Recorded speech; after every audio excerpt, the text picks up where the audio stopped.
and welcome to this video, which will endeavour to show how you could use a layer in QGIS to record your condition assessment results for use in the biodiversity net gain, and also how you could use that same layer in QField.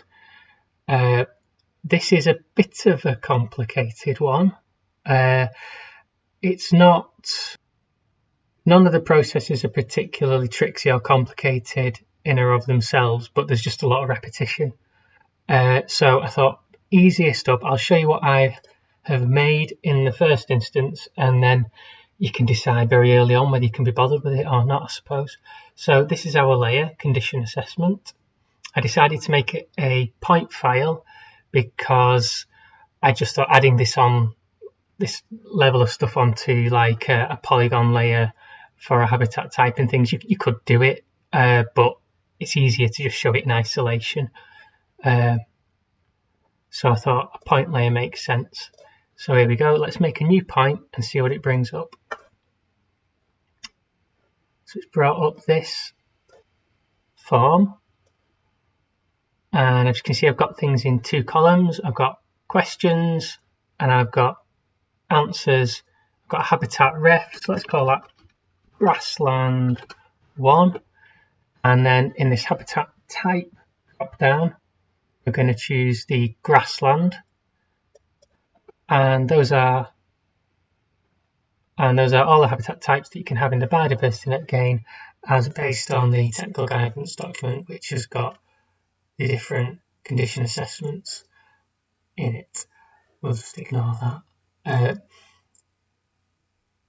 Also, I should say, at the time of making this, it's just before they're going to bring out the version 3 of the biodiversity net gain metric. So I think this is probably things will change. This is more just a demonstration of how you could do things if you wanted. So yeah, as you can see, I've chosen grassland and it's brought up the questions that you are asked as part of the condition assessments, and then because some habitats have got up to 12 questions, little non-applicables to show that you don't need to bother with that. And then for question 1, let's imagine that it's really good, so that's limited to yes, no's, just have a lot of yeses.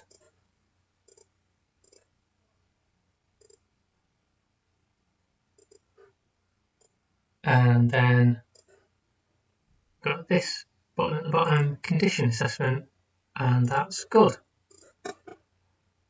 So that's that one done. If you save that, if you look at it in the attributes table, this is the one we just made. That's just something I was playing around with before. And all the information's still in there. It's not in a very particularly legible format, so if you click on this button at the bottom, it takes you back to the form view, and if you notice, you can zip between the various forms and select them as well, should you wish, by clicking on this bar at the side. Super duper. So to get to this, let's look under the hood. We'll double click on condition assessment. What I've made is a layer with 27 different fields, all of which are text. First one's habitat ref, and then obviously we've got question 1 answer, question 2 answer, blah blah blah blah blah blah blah, and so it goes on. To find out how all this works, oh yeah, if you'll notice the length, I've set to 300 for the questions to make sure I don't run out of space when it types in the big old question of, are lots of wildflowers and sedges and things. And then for the answers, it's 3 because it's either going to be yes or no. So let's click on the attributes form because that'll tell us more about it. Habitat ref, I have just left blank just text edit, you call it whatever you like. Habitat type, I have limited, using the value map function, limited the values that can be to the habitat types listed in the condition assessments and the other broad habitat types that occur in the biodiversity net gain, which ends up with 16 of them. And I've added a null value because sometimes I find it annoying to not have a null value. Jumping to the simpler bit, question 1 answers, I've used the same technique to have the yes, no's, and again nulls.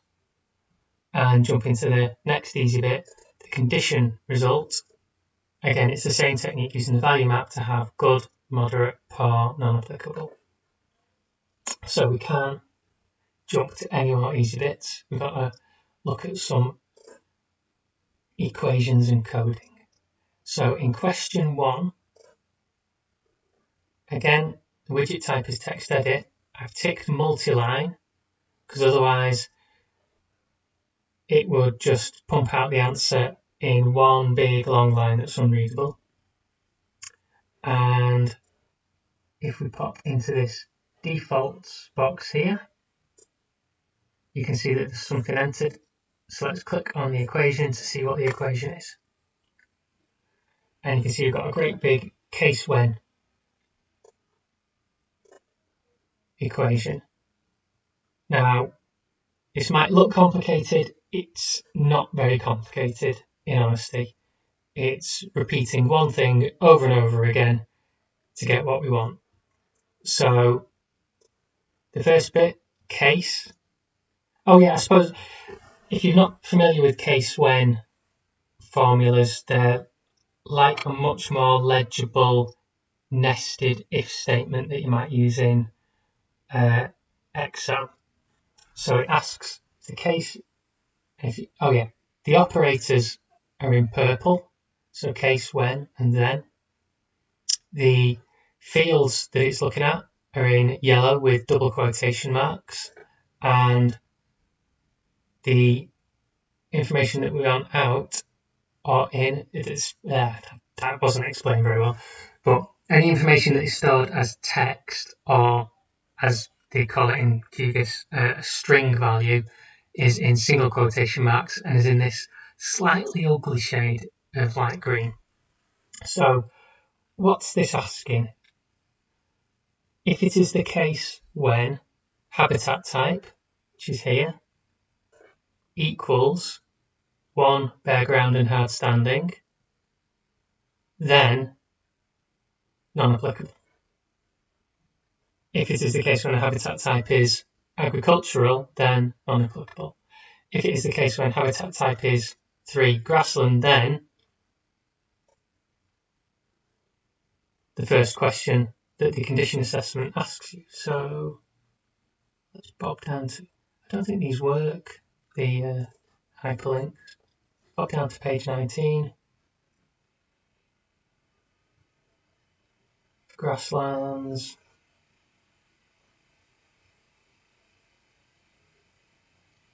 And there we have it. I mean, it's literally just copied and pasted from that. And then let's get back to that. So that is what the case when statement is doing, and it's just when for each of the habitats, like trees, mesquite trees, lakes, orchards, ponds, scrub, blah blah blah blah blah blah. And at the end, it says, or if it's none of those things, 0 and end. If you don't put those bits in, the whole case when statement doesn't work.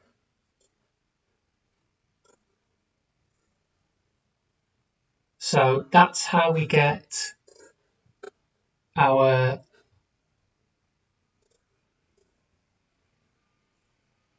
boxes to fill in the relevant questions when we choose our habitat type.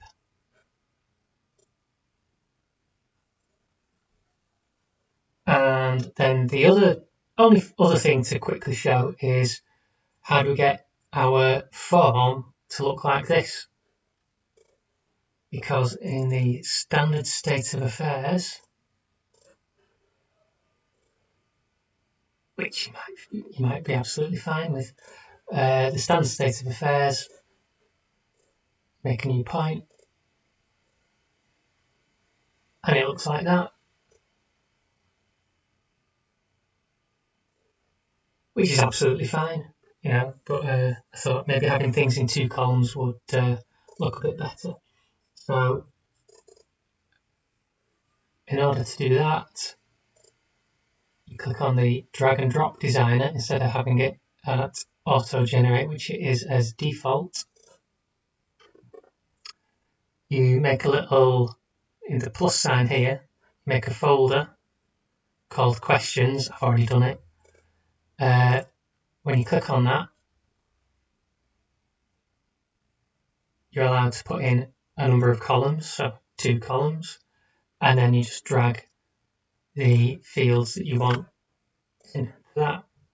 That's how you get the 2 columns. So that's a brief overview of what I did to get this layer. And if that's enough, feel free to stop the video now, and you can work your own way there. I'll show you a little bit more of what I did to get the case when statements together. So first up, it helped to get organized. I got started from the start.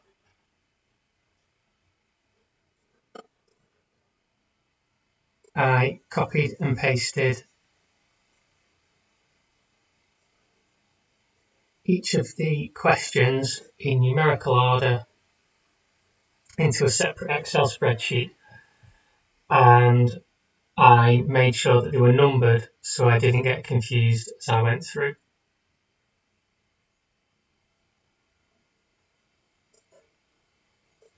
I then made a little folder for myself so I couldn't get confused, which would contain each of the condition assessments. So each of the condition assessment codes for each of the questions.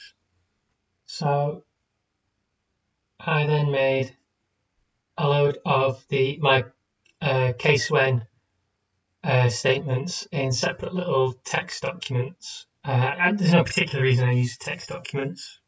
I just feel that you can put the information in a way that's not very confusing to me.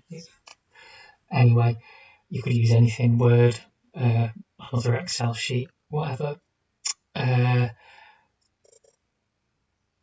So the first thing they did was just type in case when habitat type equals, and then I copied and pasted that 15 times. And then I made sure that the next statement, if I can make everything show at the same time,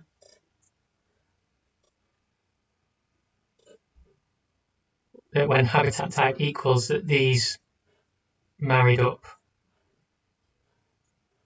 to exactly what was written there. So you can literally just copy and paste it. And then I put a then at the end of each of those. That to me was the fastest way of setting up this like 15 column long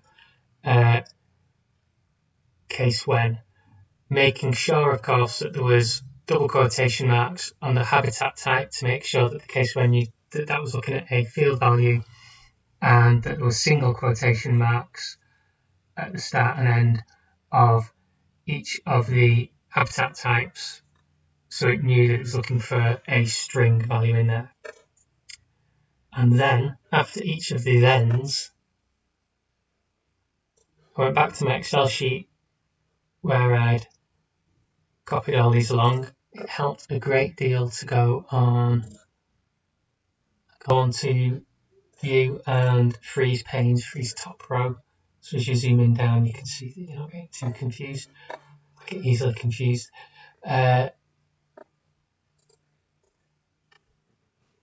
and then copied and pasted those values in,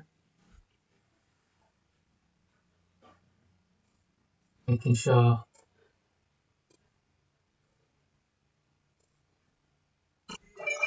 that those single quotation marks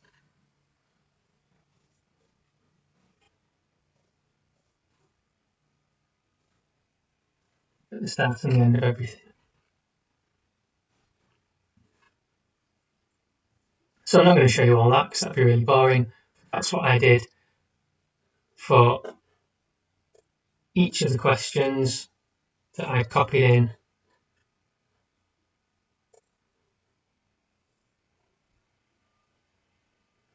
to the Excel sheet until we got down to question 12. It gets easier as you go along because there's fewer things to actually input. One thing I did make sure was to put non-applicable when the condition had run out of questions. I thought if I just left it blank, then you wouldn't know that the formula was working correctly necessarily. So that's how I got my case when formulas together. And then it's simply a question of wait for that to load, copying and pasting into the default value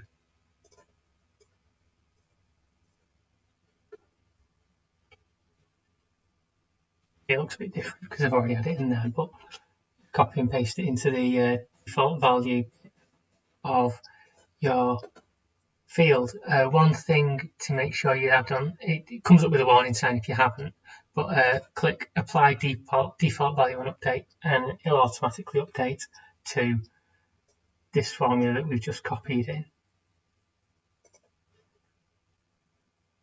And then it's just a matter of repeating that process, which is one of the reasons why I did it. The case when's in a separate thing is it meant I could just come back to it. I also know that it's saved somewhere other than that layer, so in case this breaks, I've got a backup. So yeah, I suppose that's about it. I think like normally in videos I've like gone and made the whole thing or done the whole thing whilst there, but I think there's so much repetition in this one. I don't really know that it's particularly worthwhile, but you know, leave a comment if you want something in this showing in another way, and I hope that's been helpful. I'm going to try and splice how it looks on QField into this video, but I have had trouble doing that before. It seems to, yeah, I need to know more about video editing to show what's doing on my phone.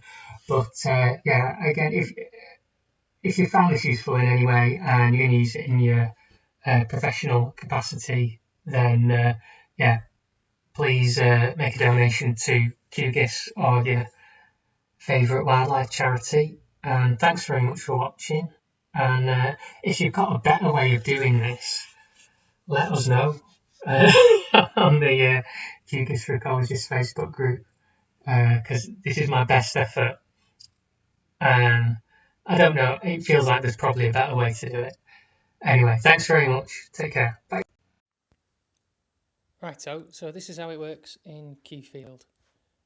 Click on the condition assessment, make that layer editable, and then choose a bit for a place where you're going to put your new doodah plus, let's call it grassland 2, tick. Choose our habitat type, go for grassland again, zoom down, and the questions haven't come up yet. What you have to do is come out of it